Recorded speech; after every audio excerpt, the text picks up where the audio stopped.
Hello and welcome once more to Red Gaming Tech for yet more of your daily gaming news and myself, Marta. Today is still the 11th of December and I have the inevitable comparison between the Xbox One and PS4 sales, and yet this is not the exact comparison that I was hoping for, although I'm sure that is still to come.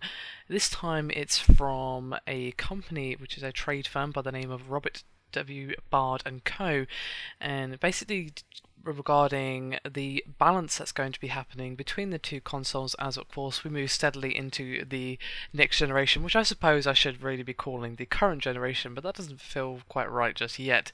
Anyway, the trade firm does expect relatively balanced sales for both consoles by the end of the launch window. Now, of course, we've had pretty specific PS4 sales figures released. We haven't really had too in-depth sales figures released for the X1 yet. That was what sales figures we do have was discussed at length in another video.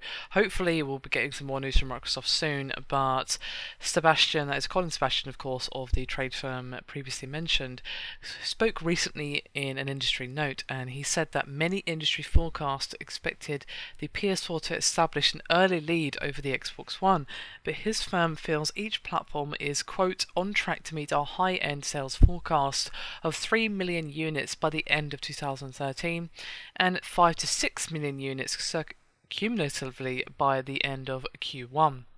And he said, quote, we believe the news also helps to provide some better visibility for GameStop's holiday sales and bodes well for software publishers Activision, EA and Take-Two.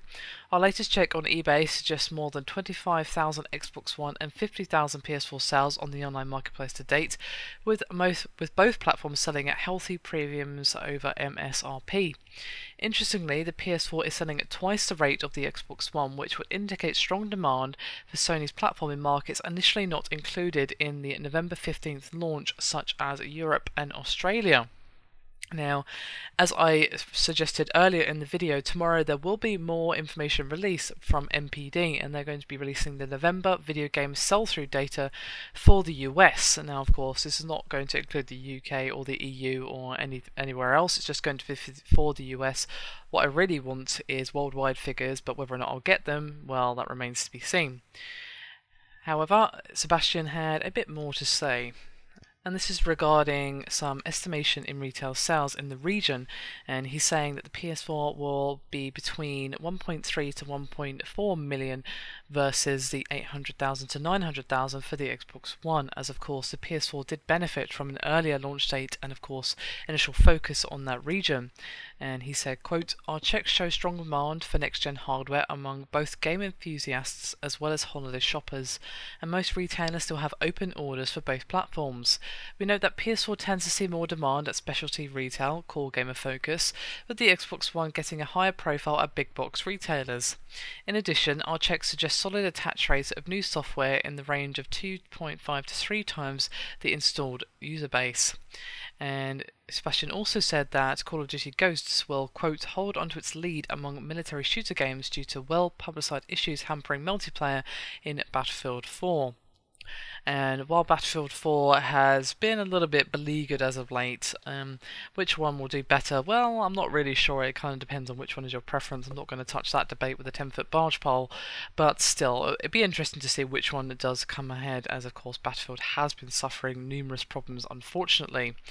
Still, I'd be curious to see how accurate these predictions actually are. To be honest, I don't really know enough about sales figures and all that kind of thing to really make an accurate prediction, but equal sales would be probably best for competition's sake, but of course we won't really know more until tomorrow, and even then that will just be for the US. I really hope at some point we get to see worldwide breakdown for both consoles. Anyway, I'd be curious to hear your thoughts. Which console do you think will be pulling ahead in the coming months and years even? I'd be curious to see what you guys think on that particular topic. Anyway, that is me done for this video. Hope you've enjoyed it. Thank you very much for watching, and I'll see you next time.